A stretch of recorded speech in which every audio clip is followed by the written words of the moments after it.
Boa noite, pessoal. Tudo bem com vocês? Estamos aqui para mais um vídeo do canal Gamer Investor. E o assunto de hoje é um pouco mais delicado, um pouco mais sério. Não que os outros vídeos não sejam sérios, mas esse é um pouco mais delicado. Por quê? Porque hoje eu vou tentar trazer a minha contribuição a respeito do porquê que eu acho que o Draco tá caindo tanto assim. E que não é uma questão tão simples quanto parece. Primeiro ponto que eu gostaria de colocar aqui seria o preço de lançamento do Draco. Deixa eu só colocar aqui. A gente vê aqui que 27,93 dólares logo quando lançou o jogo. Aqui tá a data dia 27 e o jogo foi lançado dia 24. O que eu quero dizer com isso?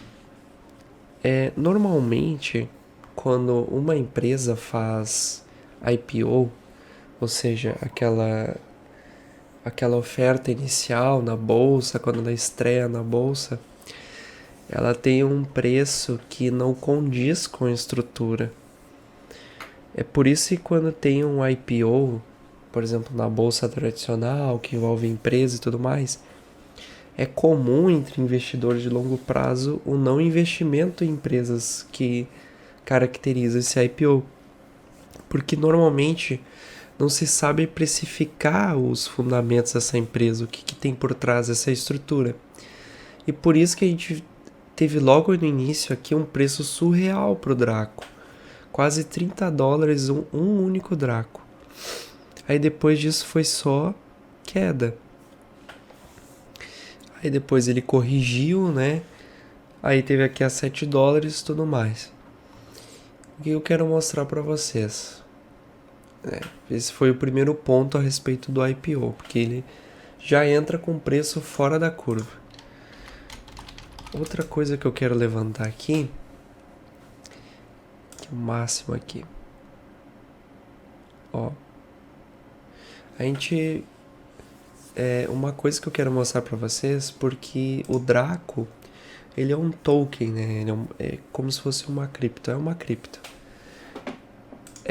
A gente tem como referência para o mercado de criptomoedas o Bitcoin, porque tem a proposta dele é ser uma reserva de valor, ou seja, é preservar o poder de compra dos investidores que colocam o dinheiro lá.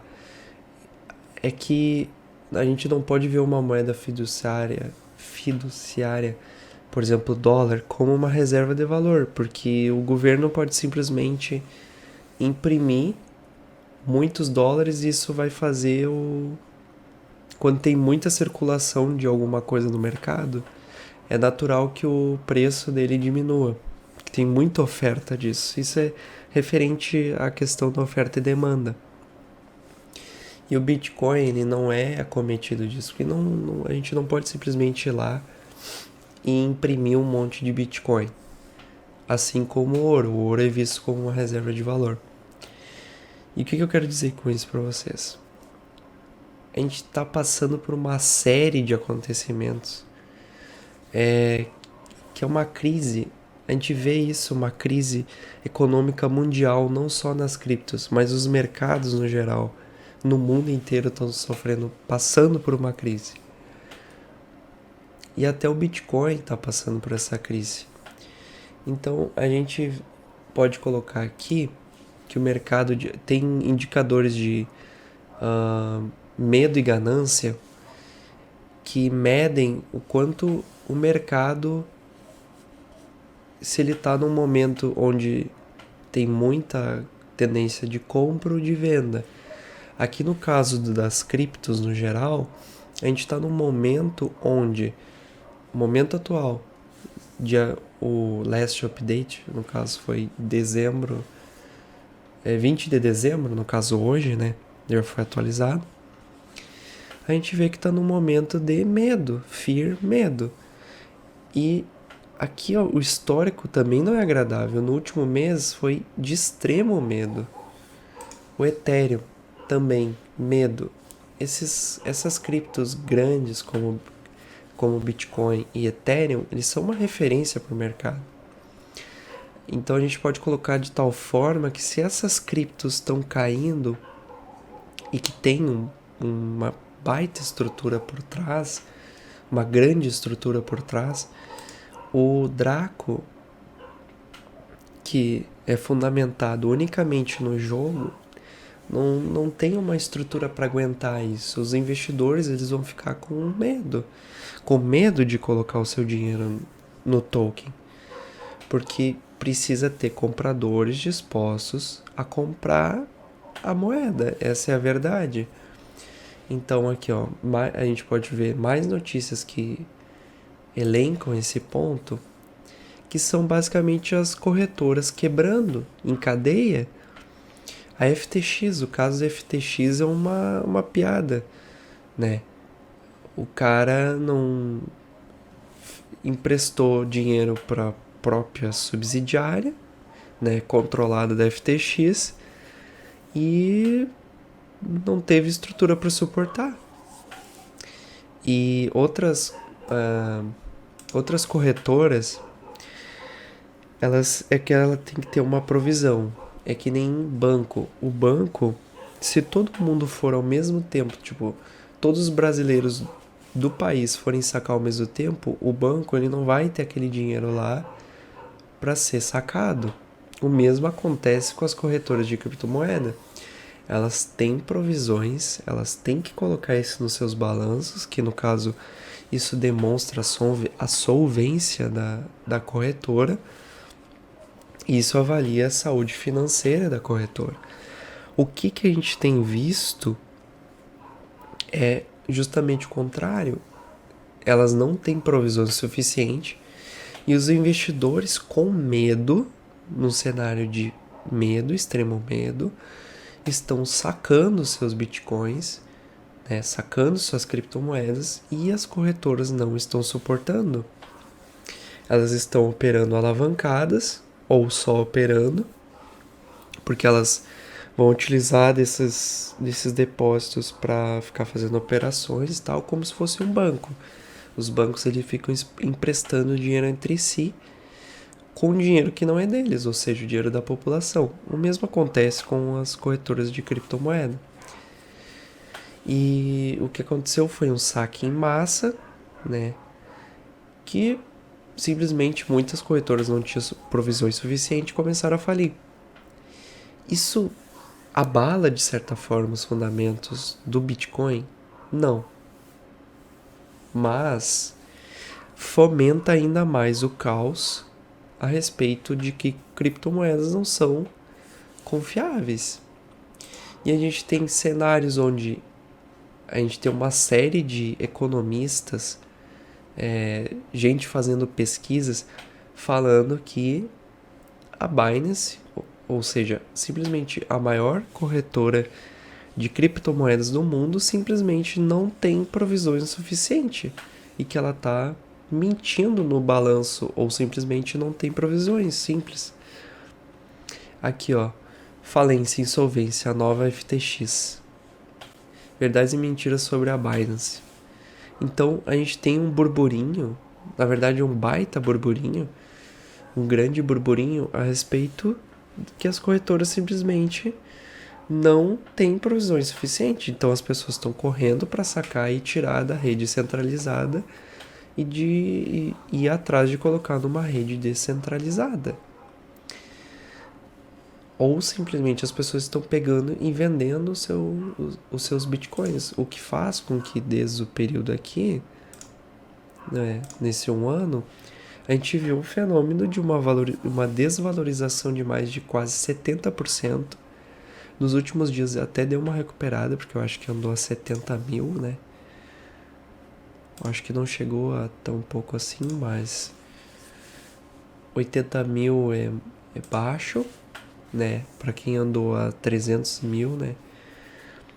Então, é uma crise, pessoal, muito grande nesse mundo. E a gente tem economistas muito sérios, ganhadores de prêmio Nobel, falando que o mercado de cripto como um todo acabou. Que isso era só questão de tempo. Isso causa mais burburinho.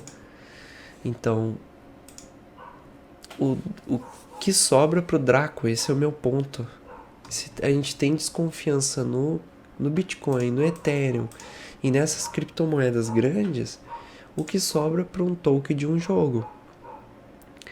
Mas o que eu quero dizer aqui é que, por exemplo, o Draco e o Mifor, ou Mira, eles fazem parte do mesmo ecossistema. Mas o jogo, ele não depende do Draco. Se ele quiser acabar com o Draco hoje, ele pode acabar com o Draco hoje. O Mifor, ele continuaria existindo sem o Draco. O que difere é que o Draco é lastreado no jogo. Mas o que a gente consegue visualizar a respeito do jogo? Que os criadores do jogo estão lançando atualizações o tempo todo, o jogo não está abandonado. Não é isso? Deixa aí nos comentários o pessoal que joga o Mifor aí. Eu peço que deixe nos comentários sua opinião sobre isso. O jogo ele não está abandonado. A gente vê diversas atualizações que mantêm, de certa forma, o jogo vivo. Então por que o Draco não está acompanhando isso? É justamente por causa da crise das criptos como um todo.